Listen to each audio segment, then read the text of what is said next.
कृष्णं श्री लक्ष्मी नरसिंह सरदित्यनुभापातिरं श्री अगोबल विरराट सडगोपकृत्यं श्री नம்பிள்ளை ராமானுஜ மகாதேசிகாய நமக.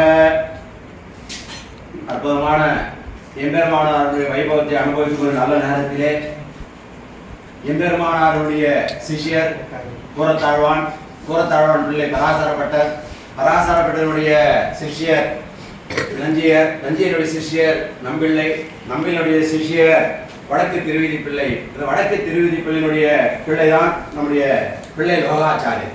இந்த பிள்ளை லோகாச்சாரியனுடைய பிரதான சீடியர் விளாஞ்சோலை பிள்ளை. இந்த விளாஞ்சோலை பிள்ளையும் சப்தகாரியம் என்ற தலைப்பிலே அடியெடுத்து 15 நிமிடம் ஒதுக்கிறார் சுவாமி அவர்கள்.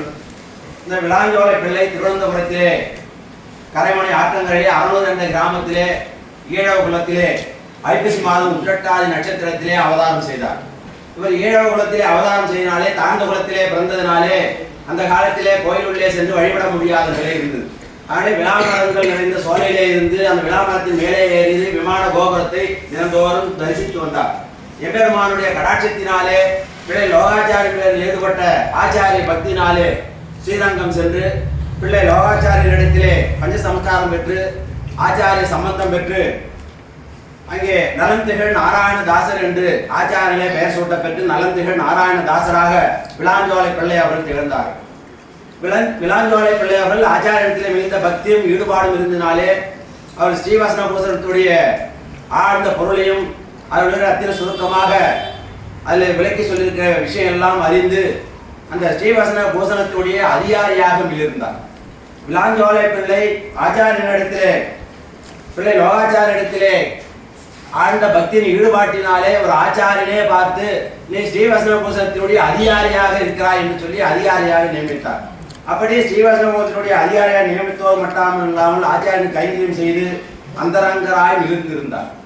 ஆச்சாரியனிடத்திலே ஸ்ரீ விளாஞ்சோலை பிள்ளையவர்கள் ஈழகுலத்திலே பிறந்திருந்தாலும் கூட அங்கே ஜாதி பேதம் பார்க்காமல் நம்முடைய பிள்ளை லோகாச்சாரிய அவர்கள் அவருக்கு அர்த்த விசேஷங்களை எல்லாம் சொன்னார். தொண்டருக்கு அமுதுன்ன சொல்மாலை சொல்லும் என்னும்படியாக அங்கே திருவாய்மொழியையும் ரகசிய கிரந்தங்களையும் சொல்லிக் கொடுத்தார். அப்படி பிள்ளை லோகாச்சாரியத்திலே திருவாய்மொழியும் ரகசிய கிரந்தங்களையும் ஸ்ரீவசன பூசணத்தையும் அறவே கற்று அவருடைய தம்பியாக இருக்கிற அழகிய மணவாள பெருமாள் சேரிடத்திலே ஸ்ரீபாஷ்யம் தத்துவத்திரம் போன்ற ரகசிய கிரந்தங்களை எல்லாம் அழகிய மணவாள பெருமாள் நாயனத்திலே தெரிந்து கொண்டார். இந்த பிள்ளை லோகாச்சாரியர் ஆழ்ந்த ஆச்சாரிய பக்தியின் காரணமாக ஸ்ரீவசன பூசண அதிகாரியாக இருந்ததினாலே பிள்ளை லோகாச்சாரியருடைய பிரதான சீடராக இருக்கக்கூடிய திருவாய்மொழி பிள்ளை. இந்த திருவாய்மொழி பிள்ளை யார் என்று சொன்னா மணவாள மாமனுடைய ஆச்சாரியர். அப்படியே மணவாள மாமனுடைய ஆச்சாரியாக திருவாய்மொழி பிள்ளை அழைத்து நீ இங்கே விளாஞ்சோலை பிள்ளை இடத்திலே போய் ஸ்ரீவசன பூசணத்தையும் அதனுடைய ஆழ்ந்த பொருளையும் கற்குமாறு பணித்தார். ஆச்சாரியனுடைய அபிமான சீடராக இருக்கக்கூடிய விளாஞ்சோலை பிள்ளையை அழைத்து நீ திருவாய்மொழி பிள்ளைக்கு ஸ்ரீவசன பூசணத்தை ஆழ்ந்த உட்பொருளை உபதேசிக்க வேண்டும் என்று சொன்னார். இந்த திருவாய்மொழி பிள்ளை எப்பேற்பட்டவர் சொன்னா உபய வேதாந்தி, பல அர்த்த விசேஷங்களை அறிந்தவர், மிகப்பெரிய ஞானி. இப்படி ஞானியாக அர்த்த விசேஷங்களே உபய வேதாந்தியாக இருக்கக்கூடிய திருவாய்மொழி பிள்ளையை அழைத்து நீ போய் விளாஞ்சோலை பிள்ளையிடத்திலே ஸ்ரீவசன பூசணம் கற்க வேண்டும் என்று சொல்லி அவருடைய பொருளை கற்க வேண்டும் என்று படித்தார். அப்படி சப்தகாரருடைய இந்த விளாஞ்சோலை பிள்ளை ஸ்ரீவசன பூசணத்தையும் அவர் அருளி செய்த ஸ்ரீவசன பூசணம், இந்த ஸ்ரீவசன பூசணம் இருக்கிறதே இது சரமஸ்லோகத்தினுடைய ஆழ்ந்த பொருளை ஆச்சாரிய அபிமானமாக இருக்கக்கூடிய நம்முடைய ஸ்ரீவசன பூசணத்தையே ஆழ்ந்த பொருளை எல்லாம் உட்கொண்டதாக ஸ்ரீவசன பூசணம் எப்படி கீதையிலே சரமஸ்லோகம் ஏற்றம் பெற்றதோ அதே போல சரம பருவ நிஷ்டா பிரகரணம் என்று சொல்லக்கூடிய ஆச்சாரிய பெருமையெல்லாம் பேசும்படியாக ஸ்ரீவசன பூசணம் இருந்தது. அந்த ஸ்ரீவசன பூசணம் 6வது பிரகரணமாக இருக்கக்கூடிய ஆச்சாரிய நிஷ்டை முழுவதுமாக கொண்டு அவர் ஒரு பிரபந்தம் எழுத அருளினார். அந்த பிரபந்தம் திருவாசிரியம் போலே 7 பிரபந்தங்களை அருளி செய்தார். இந்த 7 பிரபந்தங்களும் ரத்தினமானது. சுவாமி அடியனுக்கு 15 நிமிஷம் தான் கொடுத்துருக்காங்க. ஆனா 7 பாசுரம் இருக்கு. அதில் ரத்தினமா இந்த பாசுரத்தை மட்டும் சொல்லி பொருளை சொல்லி விளாஞ்சோலை பிள்ளையினுடைய பெருமையை சற்றே பேசி அடியன் விடைபெற இருக்கு. அப்படியே சுவாமி அவர்கள் 7 பிரபந்தங்கள் திருவாசிரியம் போலே 7 பிரபந்தங்களை அருளினார்கள். இந்த 7 பிரபந்தங்களும் ஆச்சாரிய பெருமையை பேசுவதாக அமைந்திருக்கிறது. வாழி நலந்திகழ் நாராயணதாசனருள் வாழி அவன் அமுத வாய்மொழிகள் வாழியே ஏறு திருவுடையான் எந்த உலகாரியம் சொல் தேவே திருவுடையான் சீர் என்று சொல்லி அதுக்கு தனியன் அமைத்திருக்கிறார்கள் நம்முடைய திருவாய்மொழி பிள்ளை அவர்கள். அவர் அருளி செய்த 7 பாசுரங்கள் சப்தகாதை. அந்த சப்தகாதையிலே ஒரு பாசனமும் சின்ன வரி 4 வரிதான். அம்பொன் அரங்கற்கும் ஆவிக்கும் அந்தரங்கம் சம்பந்தம் காட்டி தடை காட்டி ரொம்ப தேவம் என்றும் வாழ்வுக்கு சேர்த்த நெறிகாட்டும் அவனுக்கு ஆச்சாரியன். ஒரு பாசனம். இதை போல 7 பாசனங்களை அறிவிச்சிருக்கிறார்கள்.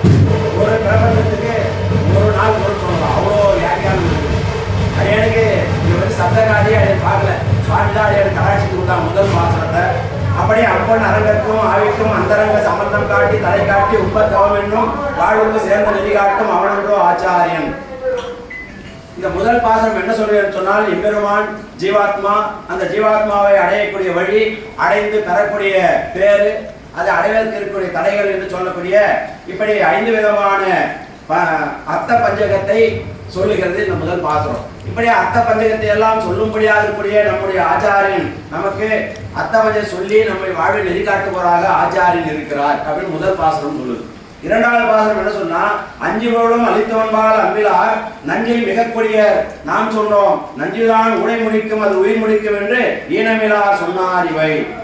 இரண்டாவது 5 பொருளும் அளித்தவன்பால் அன்பிலார். 5 பொருள் பஞ்ச விஷயத்தை நமக்கு அர்த்த பஞ்சகத்தை அனுஷ்டித்த ஆச்சாரியனிடத்திலே அன்பில்லாதவர்கள் 5 பொருளும் அளித்தவன்பால் அன்பிலார் நஞ்சில் மிக கொடிய நாம் சொன்னோம். விஷத்தை விட கொடியவன் சொல்றார். ஆச்சாரியனிடத்திலே நமக்கு காட்டி கொடுத்திருக்கிறாரே. எம்பெருமான் நமக்கு பஞ்சசமஸ்காரம் செய்து பரமயானம் சொல்லி திருமந்திரம் துவயமா இப்படி சரமசுலோகத்தை போதித்த ஆச்சாரியனிடத்தில் அன்பில்லாத எப்படின்னா விஷம் மிக கொடியது. இந்த விஷத்தை விட கொடியவன் இந்த ஆச்சாரியனிடத்தில் அபிமானம் இல்லாதவன் என்று சொல்கிறார்கள். அர்த்த பஞ்சகத்தை உபதேசிக்கும் குருவின்பால் ஆசை இல்லாதவர்கள் பக்தி இல்லாதவர்கள் விஷத்தை காட்டிலும் கொடியவர்கள். விஷம் உடலைத்தான் அழிக்கும், ஆனா இந்த பக்தி இல்லாத இந்த தன்மை இருக்கிறவை இந்த ஆன்மாவையே அழித்துவிடும் என்று சொல்லுகிறது இரண்டாவது பாசனம். மூன்றாவது பாசனம், பார்த்த குருவின் அளவில் பரிவின்றி சேர்த்த மிக ஞானமெல்லாம் சேர்ந்தாலும் காத்த கடல் மண்ணின் மேல் துன்புற்றும் அங்கும் தேங்காமல் நன்னுமே கீழா நரகு. மூன்றாவது பாசனம், குருவின்பால் அன்பு இல்லாதவன் மிகுந்த ஞானம் பெற்றிருந்தாலும், நமக்கு நிறைய ஞானம் இருக்குது, நான் நிறைய படிச்சுட்டேன், எனக்கே நிறைய விஷயம் தெரியும் சொல்லி அந்த கர்வம் இருக்கிறதே, அந்த கர்வம் கொண்டவன் இருக்கிறானே, இவ்வுலகில் அவன் இடைவிடாத துன்பத்தை அனுபவித்து அவன் மீளா நரகத்திற்கு போவான். நமக்கு தான் எல்லாமே தெரியுமே, நாம தான் புக்கில் படிச்சிருமே, கிரந்தத்தில் படிச்சிருக்கோமே அப்படின்னு சொல்லி ஆச்சாரியனிடத்திலே பக்தி இல்லாதவன் அவன் மிகுந்த துன்பத்தை அனுபவித்து அவன் நரகமே அவனுக்கு கிட்டும் என்று சொல்கிறார். நான்காவது பாசனம் என்ன சொல்கிறதா, தன்னை இறையை தடையை சரண் நெறியை மண்பெரு வாழ்வை ஒரு மந்திரத்தில் இன்னருளால் அஞ்சிலும் கேடோடு அளித்தவன்பால் அன்பிலார் நஞ்சிலும் கேடு என்றிருப்பான். நான் அர்த்த பஞ்சகமான 5 விஷயங்களை நமக்கு தன்னையை, தன்னுடைய நிலையை, இறையை, எம்பெருமான் அடைவதற்குண்டான நெறியை, மண்பெரு வாழ்வை, இந்த இறைவனால் கொடுக்கக்கூடிய அந்த வாழ்வு வைகுந்த பிராப்தி இருக்கிறதே, இப்படியெல்லாம் நமக்கு ஒரே மந்திரத்தில் நம் காட்டி கொடுத்தவர் ஆச்சாரியன். ஒரு மந்திரத்தில் இன்னொருளால் அஞ்சிலும் கேடோடு அளித்தவன்பால். அப்படி நமக்கு திருமந்திரத்தை உபதேசம் செய்து நாம் உயிருக்கு வழிகாட்டி ஆச்சாரியனிடத்தில் அன்பில்லாதவர் நஞ்சிலும் கேடு, விஷம்தான் கேடு என்று சொன்னால் விஷத்தை காட்டிலும் அவன் கேடானவனாக இருக்கிறான் என்று சொல்கிறது.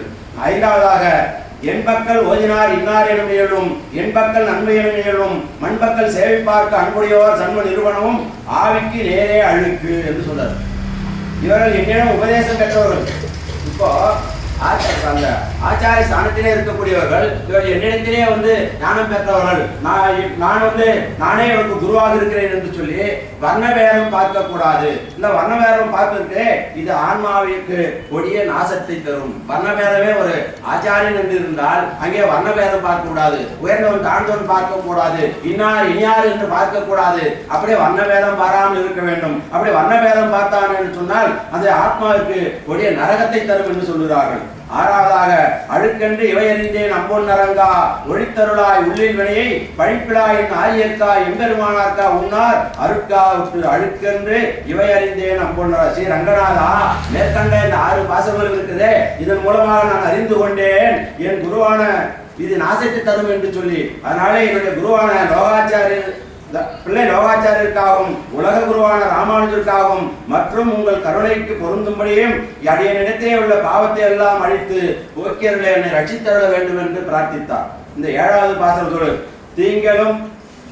தீங்கேதும் இல்லாத தேசிகந்தன் சிந்தைக்கு பாங்காக நேரே பரிவுடையோர் ஓங்கார தேரின் மேலேறி செருங்கதிரின் ஊடு போய் சேருவரே அந்தாமந்தான். தீங்கேதும் இல்லாத தேசிகன், தேசிகன் என்று சொன்னால் ஆச்சாரியன். இப்படி ஆச்சாரியனாக குற்றம் குறை இல்லாதவர்களுடைய ஆச்சாரியனிடத்திலே தன் சிந்தைக்கு பாங்காக நேரே பறிவுடையார்.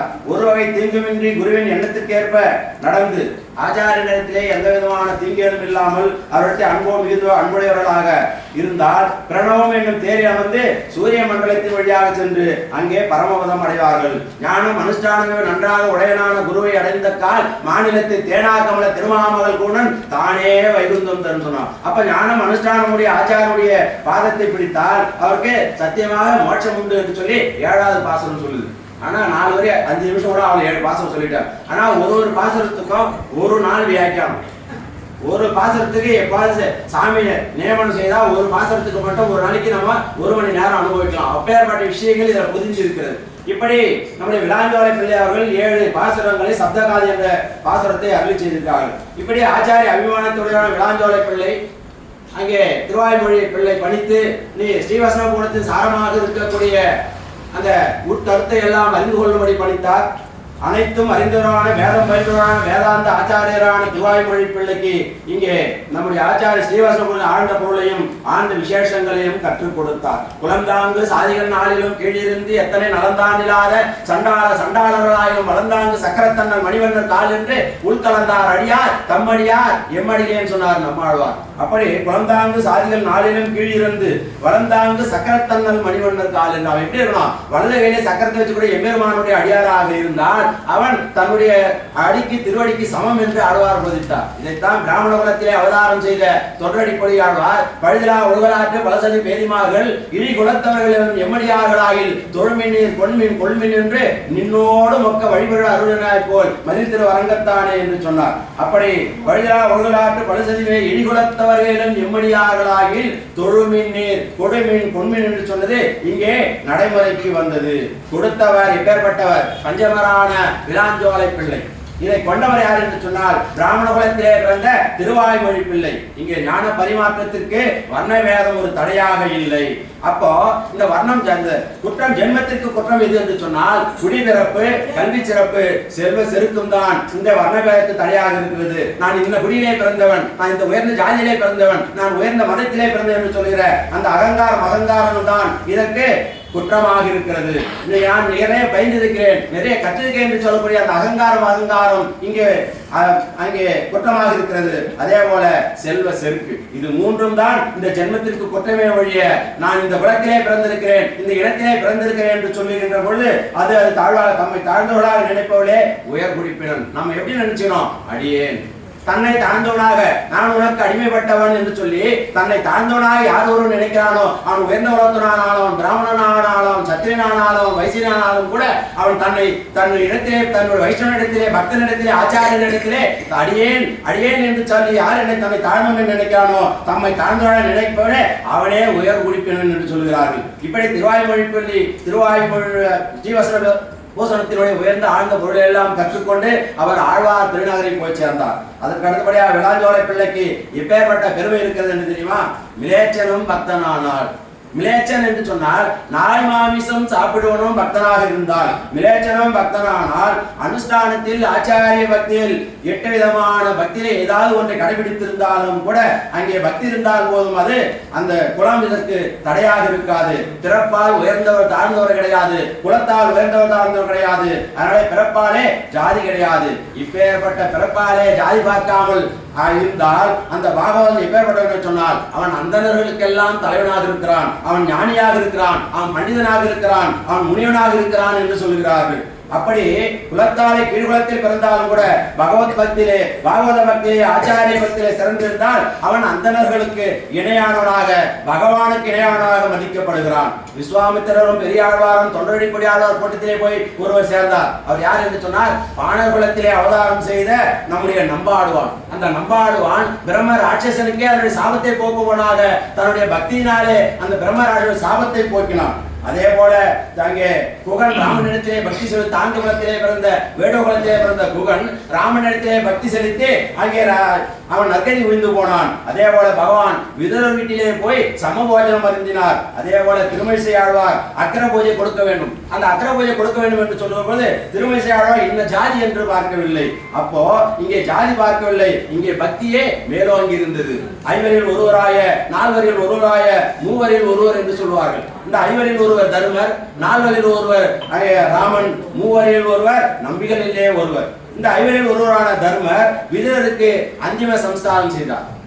அந்த தாழ்ந்த குலத்தோரான தர்மன் உயர்ந்த குலத்திலே ஐவரிலே தர்மராஜா என்று சொல்வார்கள். அந்த தர்மராஜா விதுரருக்கு அந்திம சம்ஸ்காரங்கள் செய்தார். அதே போல ராமன் ஒரு பறவைக்கு ஜடாயுக்கு அந்திம சம்ஸ்காரம் செய்தார். நம்பிகளிலே பெரிய நம்பி மாரநேரி நம்பிக்கு அந்திம சம்ஸ்காரம் செய்தார். இவரெல்லாம் ஜாதி பார்க்கவில்லை, பக்தியை பார்த்தார்கள். திருவேங்கடமலையிலே குறும்பரத்த நம்பி என்று ஒருத்தர் இருந்தார். இந்த குறும்பரத்த நம்பி எப்பேற்பட்டவர்னா செருப்பு தைக்கும் தொழிலை செய்யக்கூடிய குலத்திலே பிறந்தவர் குறும்பரத்த நம்பிக்கு.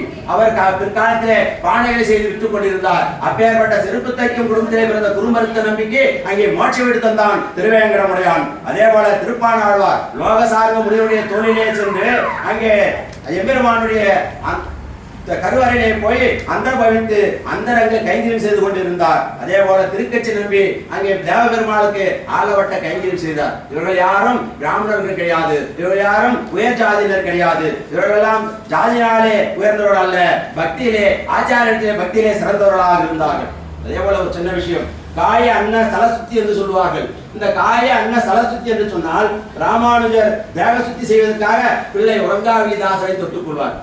காவிரிக்கு போறாங்க, காவிரிக்கு போவோம் உதயநாராயணன் கையை பிடிச்சிட்டு போவார். காவிரியில இருந்து தீர்த்தமாடி வருகின்ற போது இந்த தேகம் இன்னும் சுத்தியாகவில்லையே, இதில் சிறிது அழுக்கு இருக்கிறதே என்று சொல்லி அவர் பிள்ளை உறங்காவிலிதாசரை தொட்டு கொண்டு வருவார். அப்படி பிள்ளை உறங்காவிலிதாஸ் தொட்ட மாதிரியே தன் தேகம் தூய்மையாகி விட்டது என்று சொன்னார். அதே போல அன்ன சுத்தி நம்பிள்ளை அவர்கள் அன்னத்தை புசிக்கின்ற போது இலை போட்டு பரிமாறுகின்ற போது அங்கே ஏரித்திருவுடையான் பிள்ளை அழைத்து என்னுடைய இலையை சற்று தொட்டு போகும் என்று சொல்வார். நாம் எல்லாம் என்ன சொல்றோம், பரிசேஷம் செய்யறோம். இந்த பரிசேஷம் என்பதற்கெல்லாம் விளக்கு எது என்று சொன்னால், பக்தியிலே சிறந்தவன் நம் இலையை தொட்டு விட்டால் போதும் அது பரிசேஷமாகிவிடும், அது தூய்மையாகிவிடும். அப்படி ஏறு திருவுடையான் பிள்ளையை அழைத்து, ஏறு திருவுடையான் பிள்ளை தாசரை அழைத்து இந்த இலையை தொட்டு விட்டு போம் என்று நம்பிள்ளை சுவாமி அவர்கள் சொன்னார்கள். அதே போல பிள்ளை வானமாமலை தாசர் நடுவிலே திருவிதி பிள்ளை ஒரு மாளிகை கட்டினார் ஸ்ரீரங்கத்திலே.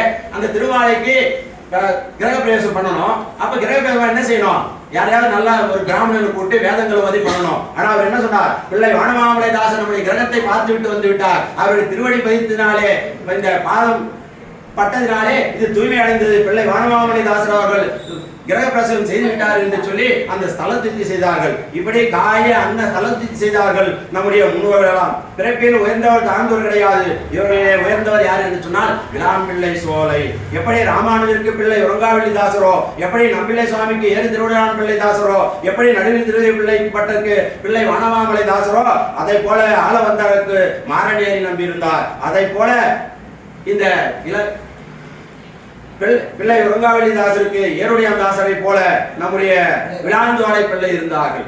சரி, பிள்ளை லோகாச்சாரிய சிஷியராக விளாஞ்சோலை பிள்ளை இருந்தார். சரி, இவளுக்கு எல்லாம் என்ன சிறப்பு, இவ்வளவு பேர் இருந்தாலே இதெல்லாம் என்ன சிறப்புனா, இவர்கள் ஆச்சாரிய இடத்திலே எப்படி நடந்திருந்தார்கள் சொன்னா, ஆத்ம சமராயம், பிராண சமராயம், திருஷ்டி சமராயம், பாகு சமராயம், ஆபரண சமராயம், பாத சமராயம், பாதரேகா சமராயம், பாத சாயா சமராயம், பாதுகா சமராயம், பாதோபதான சமராயம் இருந்தார்கள். அப்போ ஆத்ம சமராய இருந்தார்கள். ஆச்சாரியத்தில் எப்படி இருந்தார்கள்னா, ஆச்சாரிய ஆத்ம உஜ்ஜீவனத்தையே பார்த்து கொண்டிருந்தார்கள் சதா சர்வகாலம். அதே பிராண சமராயம், ஆச்சாரிய உடல் ஆரோக்கியத்தையே பாதுகாத்துக் கொண்டிருந்தார்கள் சதா சர்வகாலமும். திருஷ்டி சமராயம், திருமேனியே பார்த்து கொண்டிருந்தார்கள். உடல் ஆரோக்கியம் என்பது வேற, திருமேனி என்பது வேற, இது நல்லா கவனிக்கணும். பிராண சமராயம், உடல் ஆரோக்கியத்தை பார்த்தார்கள். நம்முடைய ஆச்சாரியன் தேகத்தோடு ஆரோக்கியத்தோடு இருக்க வேண்டும் என்று பார்த்தார்கள். திருஷ்டி சமராயம், ஆச்சாரிய திருமேனி பாங்காக இருக்க வேண்டும். இந்த சம்பிரதாயத்தை நமக்கு காட்டி கொடுத்தவர் அல்லவா, இந்த சம்பிரதாயத்தை நமக்கு வழிவகுத்து காட்டியவர் அல்லவா என்று சொல்லி ஆச்சாரியனுடைய திருமேனத்தை பாதுகாத்துக் கொண்டிருந்தார்கள். பாகு சமராயம், பாகுவா இருக்கணும். ஆச்சாரியன் தன்னுடைய தோளிலே கை போட்டுக் கொண்டு செல்லும் அளவுக்கு பாகுவாக நடந்து கொள்ள வேண்டும். ஆபரண சமராயம், ஆச்சாரியனுடைய ஆபரணத்தை போல இருக்க வேண்டும். எது ஆபரணம், ஆச்சாரியன் சொல்படி கேட்டு, ஆச்சாரியன் சொன்ன வேதத்தை கற்று, ஆச்சாரியன் சொல்லுகின்ற பொழுது அதை வெளிப்படுத்தும் விதமாக ஆச்சாரியன் எது ஆபரணம் என்று சொன்னால், ஆச்சாரியன் சொல்படி நடப்பதே ஆபரணம். அப்போ தங்கம் வைரம் ஒட்டியானம் போட்ட ஆபரணம் இல்லை. ஆச்சாரியன் சொல்படி சொல்லி ஆச்சாரியன் சொன்ன வேதத்தை பலர் அறிய சபையிலே சொல்லுகின்றமே, இதுதான் ஆபரணம். அப்படி ஆபரண சமராயம் ஆபரணமாக இருந்தார்கள். பாத சமராயம் ஆச்சாருடைய பாதமாக இருந்தார்கள். பாத ரேகா சமராயம் ஆச்சாருடைய திருவடி துகள்களாக இருந்தார்கள். என்பது ஆச்சாருடைய திருவடி தூசி எப்படி இருக்குமோ அதே போல திருவடி துகளாக இருந்தார்கள். பாத சாயா சமராயம், சாயானா நிழல், ஆச்சாருடைய திருவடி நிழலாக இருந்தார்கள். அதே பாதுகா சமராயம் பாதுகை ஆச்சாருடைய பாதுகையாக இருந்தார்கள். பாதோபதான சமராயம் ஆச்சாருடைய பாதத்துக்கு உபதானமாக இருந்தார்கள். இப்படியெல்லாம் ஆச்சாரியத்திலே பக்தி கொண்டு இருந்ததாலே இவர்களுக்கு இந்த பெருமை இருக்கிறது. அதே போல நம்முடைய எப்படி தேவோ மற்றறியன் என்று சொல்லி மதுரை கவி ஆழ்வார் இருந்தாரோ அதே போல எனக்கு தெய்வம் வேறொன்றும் கிடையாது, ஆச்சாரியனே நான் கண்கண்ட தெய்வம் என்று சொல்லி வாழ்ந்தார் விளாஞ்சோலை பிள்ளையார்கள். இப்படி வாழ்ந்த விளாஞ்சோலை பிள்ளை லோகாச்சாரியர் அழைத்து உன்னுடைய அந்திம காலம் வரை நீ திருவனந்தபுரத்திலே இரு என்று படித்தார். அப்படி ஆச்சாரியன் படித்ததினாலே அந்திம காலத்திலே போய் அங்கே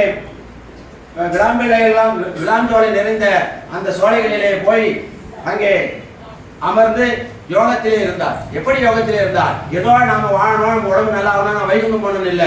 ஆச்சாருடைய ஸ்ரீரங்கத்திலே ஆச்சாரியத்திலே கட்ட ஸ்ரீவஷ்ண பூஷணத்தை எண்ணி ஆச்சாருடைய பெருமையை எண்ணி ஆச்சாருடைய கீர்த்தியை எண்ணி ஆச்சாருடைய நாமங்களை சொல்லிக்கொண்டு தியானத்திலே இருந்தார். எப்படி இருந்தாராம்? சமாதி நிலையிலே இருந்தார். சரி, சமாதி நிலையில இருந்தா என்ன நடக்கும்? சிலந்தி எல்லாம் கூடு கட்டியது, சிலந்திகள் ஓடியது, சிலந்திகள் பறந்தது. இப்படி சிலந்திகள் பறப்பதும் ஓடுவதும் அறியாதவராய் சமாதி நிலையிலே ஆச்சாரியனே தியானித்துக் கொண்டு சதா சர்வகாலம் ஆச்சாரியன் நினைந்து கொண்டிருந்த விளாஞ்சோலை பிள்ளைகளுடைய அந்திம காலம் வந்தது. அந்திம காலத்திலே போய் பரமபதிச்சார். அந்த அந்திம காலத்திலே எப்படி பரமபதிச்சார்? அந்திம காலம் வந்த போது விளாஞ்சோலை பிள்ளை அவர்கள் அங்கே திருவனந்தபுரத்திலே கோயிலுள்ளே போக முடியாதவர், ஏழகுலத்திலே பிறந்தவர். அந்திம காலத்தின் பொழுது கொடிமரம் தாண்டி அங்கே நரசிம்ம சன்னதி இருக்கிறது. நரசிம்ம சன்னதி வலம் வந்து அங்கே வடக்கு வாயில் வழியாக எம்பெருமானுடைய திருவனந்தபுரத்திலே 3 வாயில் இருக்கிறது.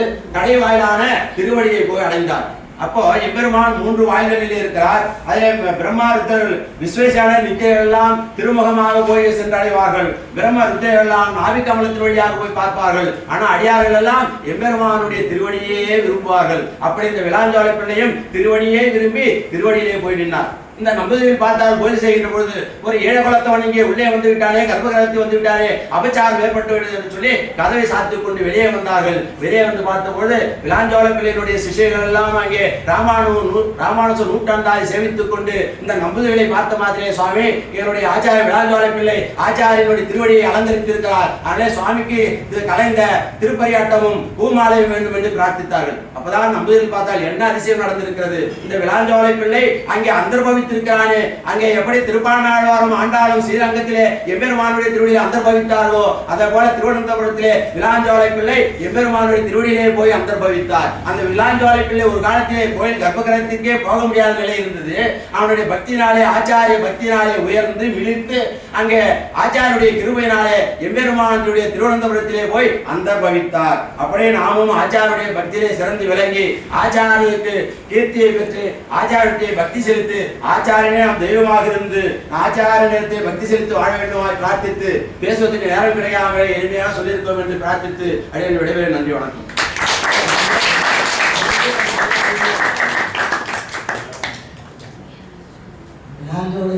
வைபவம் திரைலோகாச்சாரிய கீர்த்தியெல்லாம் நாம கேட்டிருப்போம். அஷ்டாதச ரகசியம் 18 ரகசியம் அருளை செய்தவர் திரைலோகாச்சாரியர். 18 ரகசியத்தை அருளை செய்த அப்பேற்பட்ட மகான் யாரை கொண்டாடினான்னா ஒன்றுமே தெரியாது. ஆச்சாரிய பக்தியே பிரதானமா இருக்கக்கூடிய ஈழகோலத்தில் பிறந்தவர்கள் விளாஞ்சோலை பிள்ளையே பொறுமையா கொண்டாடினாங்க. அதோடு கூட என்ன சொன்னாரு? சாதாரணமா போய் திருவாயூர் பிள்ளைக்கு நீ காலக்ஷேபம் பண்ணி ஸ்ரீவசன பூஷணத்தைன்னு சொல்லி நியமிச்சார். ஸ்ரீவசன பூஷணத்தை யாருக்கு சொல்றதுன்னா நரவாளமானுடைய குரு திருவாயூர் பிள்ளை அவருக்கு விளாஞ்சோலை பிள்ளை ஸ்ரீவசன பூஷணை காலக்ஷேபம் பண்ண எவ்வளவு பேர் சொல்றா இப்படிலாம் ஸ்ரீரங்கத்துக்கு ஆகுமான்னா இப்ப யாராவது அப்படி சொல்றாடான்னா சொல்றது மேலே ஏற்கிறது இல்லை. மேலேயே ஏற்கிறது யாரோ ஒருத்தர் சொல்றா, மிஞ்சி போனா 2 பேர் சொல்லுவான். இப்ப சமீபத்தில் கூட ஸ்ரீரங்கத்தில் நடந்த பெரிய நிகழ்ச்சி எம்பார் வைபவம் நடத்தின ஒருத்தர் கூட மேலே ஒரு பாகவதர் கூட ஒரு ஃபார்மாலிட்டிக்கு கூட ஒரு பாகவதோத்தமர்கள் மேலே ஸ்ரீரங்கத்தில் நடத்தினா ஒருத்தர் கூட இல்லை. சென்னையில் நடத்தினா ஆயிரமாவது ரெண்டாயிரம் ஒருத்தர் கூட வேணும். ஏன்னா இந்த வித்தியாசங்களை நாம் நினைத்து கூட பார்க்க கூடாதுன்னு, நடத்துறது வேற அப்புறமே இருக்கட்டும், நினைத்து கூட பார்க்க கூடாது அப்படின்னா. ஏன்னா வர்ணாசிரம தர்மங்களை கடுமையாக எதிர்க்கணும்னு சொல்வது ராமானுஜர் மாத்திரம் இல்லை, மனவாள மாமனிகளும் சேர்ந்து. மனவாள மாமனிகள் மாத்திரம் இல்லை, அவரோட இந்த அட்டதி கஜங்களும் அப்படிதான் இருந்தார். இதை நாம கடிகளவு கூட நம்ம பின்பற்றக்கூடாது அப்படின்றதுல வைரோக்கியமா இருந்தா. வர்ணாசிரமங்களை கொள்ளவே கூடாதுங்க.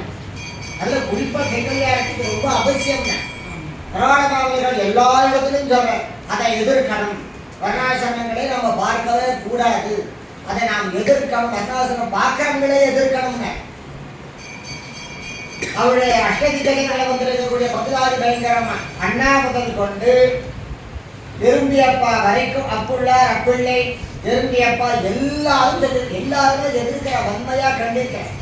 வர்ணாசிரம தர்மங்கள் யாராவது பார்த்தாலும் அவளை கண்டி அவகிட்ட பேச்சு வச்சுக்காரு, அவளை எதிர்த்து நீ அப்படின்னே சொல்றாரு எறும்பியப்பா. அதை பார்க்கவா கூடாது, பார்த்தா பெரிய ஸ்ரீ வைஷ்ணவ தர்மத்தை நாம் கொண்டனே தவிர்த்து வர்ணாசிரம தர்மங்களை, சாஸ்திரோக்தமான தர்மங்களை, வேத வைதிகமான தர்மங்களை நாம் அனுஷ்டிக்க கூடாது அப்படின்ற.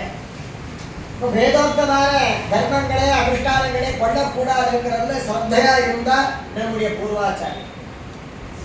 ஏன்னா அதுல நிறைய விலக்கு இருக்கிறது. இதுல சரணாகதி மார்க்கம்னு எம்பெருமானார் அறிவிச்சுட்டார், நம்மாழ்வார் நினைச்சார். சரணாகதி பண்ணவன் சமானமானவன் எல்லாருமே. இதுல இன்னார் சரணாகதி பண்ணது வசதி, இந்த சரணாகதி வசதி, அந்த சரணாகதி வசதி கிடையாது. விபீஷண சரணாகதி வசதி தான், ஜடாயு சரணாகதியும் வசதி தான், இதுல வேறு திரௌபதி சரணாகதியும் வசதி தான்.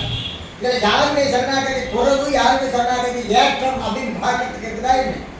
சரணாகதி பண்ணிட்டாங்கன்னா அவள் எல்லாருமே சமானம் தான். இன்னார் பண்ணா சரணாகதி வசதி, இன்னார் பண்ணா சரணாகதி தாழ்வு அப்படின்னு. புகன் பண்ண சரணாகதி ஏற்றம் தான், சபை பண்ண சரணாகதி ஏற்றம் தான். இல்லை இல்லை புகன் நாம வேடுவன் அவன் பாரு சரணாகதிக்கு நாங்கள் தராசு பார்க்கணும் அப்படின்றது கிடையாது. சபை பண்ண சரணாகதிக்கு சரியா இருக்கும், அவன் உயர்ந்தவள் அப்படின்றதும் கிடையாது. எல்லாம் யாரு சரணாகதி பண்ணாலும் அது சமானம்.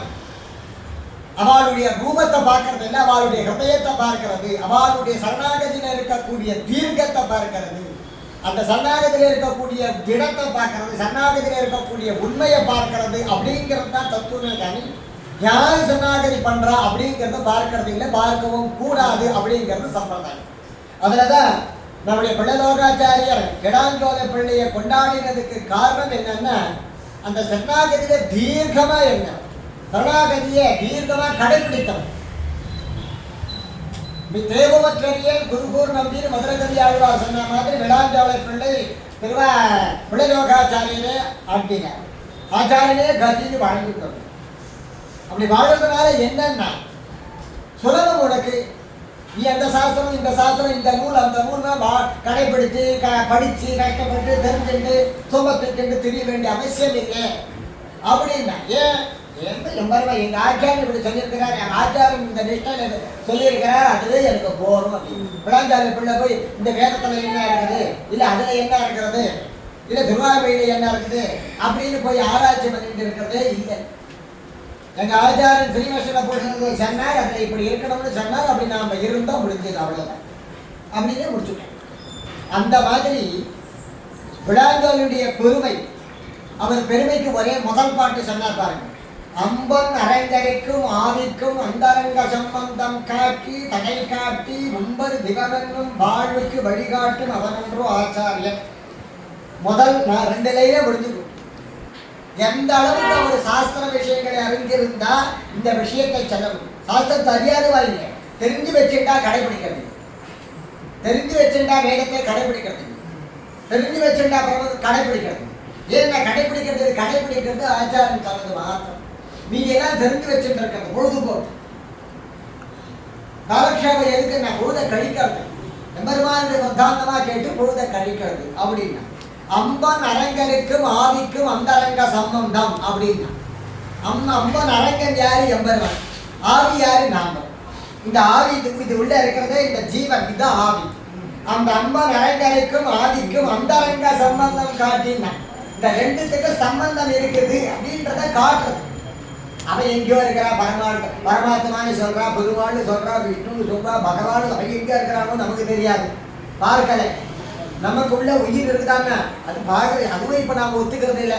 சரீரத்தை தான் ஒத்துக்கிறோம், உள்ள இருக்கிறத ஒத்துக்கிறத இல்லை. எப்போ ஒத்துக்கிறவன பக்கத்துல யாராவது செத்து போயிட்டாங்க, அப்படின்னா நல்லா இருந்தாங்க, திடீர்னு போயிட்டாங்க, அப்ப ஏதோ இருக்குது அப்படின்னு அப்ப போயிட்டு வர பார்த்து ஆமாமா உயிர் இருக்குது, நமக்கு என்னைக்காவது ஒரு நாள் போயிடும் அப்படின்னு அப்பதான் தெரிஞ்சுக்கிறேன். அப்போ என்னன்னா உள்ள ஒரு ஏதோ இருக்குது. அப்போ அந்த ஜீவன் உள்ள இருக்கிறதுன்னா அப்போ உள்ள இருக்கிற ஜீவனுக்கும் எம்பெருமானுக்கும் இருக்கக்கூடிய சம்பந்தம் என்ன அப்படின்னு நிறைய சம்பந்தம் வந்தாலும் அதுல அவர் போட்டது அந்தரங்க சம்பந்தம் காட்டி அப்படின்னு. அந்தரங்கமா ஒரு சம்பந்தம் இருக்குது, அதை நாம தெரிந்து கொள்ளணும். அதை தெரிந்து கொள்றதுக்கு தடை வேலை இருக்கிறது, அவ்வளவு சுலபமா தெரிந்து கொள்ள முடியாது.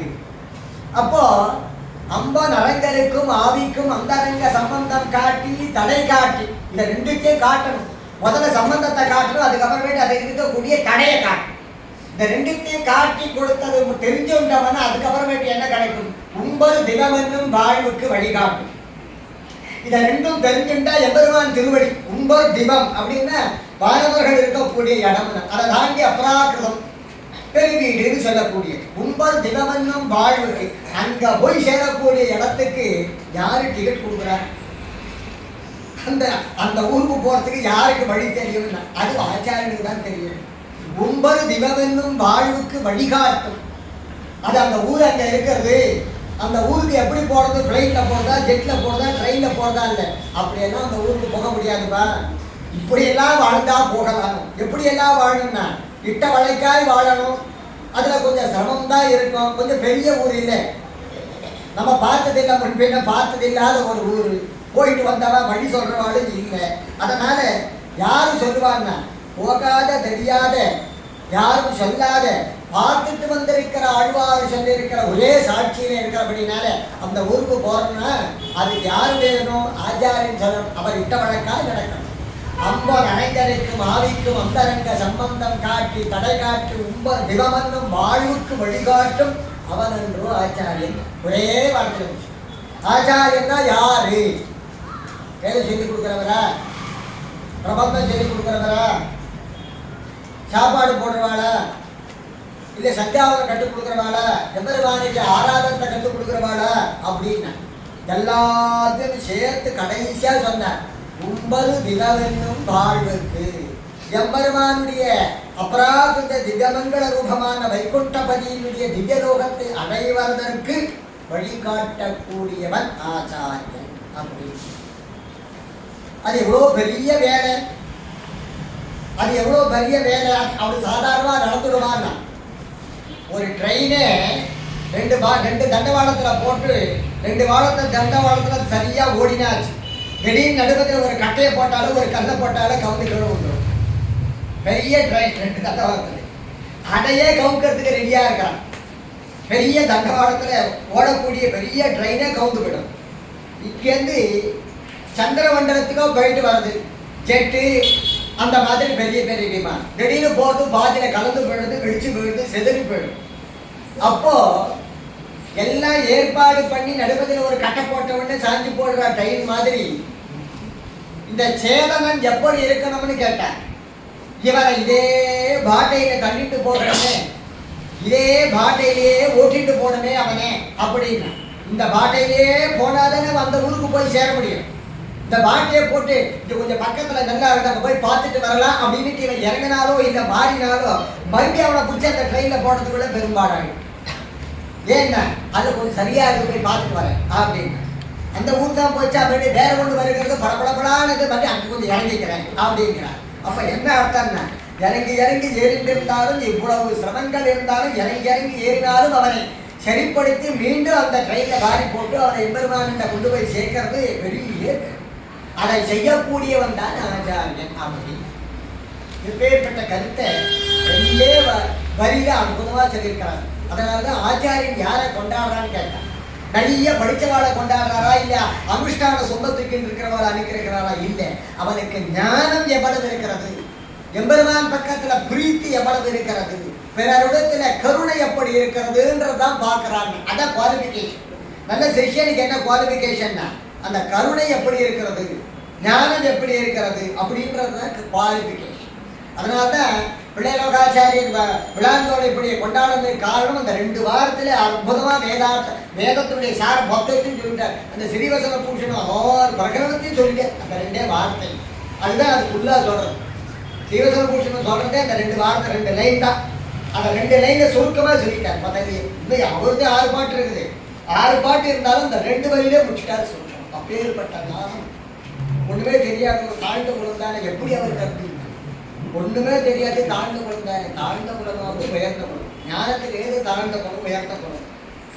ஞானத்துக்கு ஏது அப்படின்னா அந்த மாதிரி ஆச்சாரிய கிருப்பையினாலே விளாஞ்சோரை பண்ணி அந்த லெவலுக்கு உசந்து எம்பெருமானுக்கு அனுகிரகம் பண்ணினால் நமக்கும் வழிகாட்டிட்டு போயிருக்கேன். அங்கே எங்க தெரியாதே இப்படியே நடந்து கொள் அப்படின்றது நமக்காகவும் சப்த காதையே அந்த 6 பாட்டு அற்புதமா நமக்காக சொல்லிட்டு போயிருக்காரு. அப்பேற்பட்ட பெருமையுடையவர் விளாஞ்சோரை.